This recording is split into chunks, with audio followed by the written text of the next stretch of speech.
Само Реал Мадрид, бе! Не го слушайте това, само виска Барса. Сега, ако ми се падне, казваше ли добре? Или Кенджи? Пак са слили добре. Предишният епизод, това е петия и последен епизод. Предишният епизод ми се падна Лили и казах, че ако някой герой ме убие и че ако не свърша, в смисъл ако не победа. Ако не се убиеш. Ако не победа, съм гей. В смисъл съм обратен. Аз победих и не съм обратен. Не си победил. Победих. Бях на трето място победа. Трето място. Пак ти си на първо, бе. А ти си умен, нали? Да, съм. Ей, марш, бе! Келеш. Затова съм за Барса, бе. Защото си прост. А ти си умен. Да.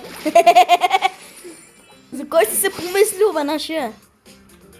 Сега гъската. Аз съм Васил Левски. Васил Левски, я ми кажи, кога стана Първата световна война?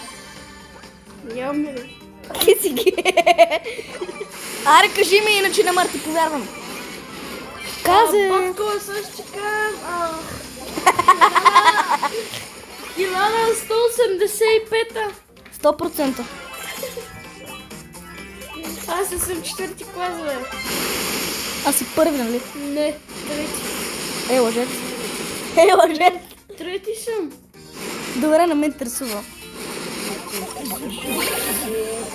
Не съм обратен за разлика от тебе. Да. Айде за топките от първи клас, какъвто си ти!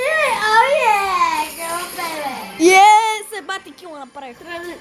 Баси кила.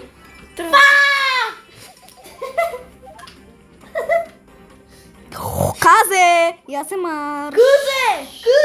Ей, гъсе! Съжалявам, че те прегъзих с колата. Съжалявам, че те прегъзих с колата си. Не бе! Казе! Айде, първият ми епизод с победа. Довиждане, хора!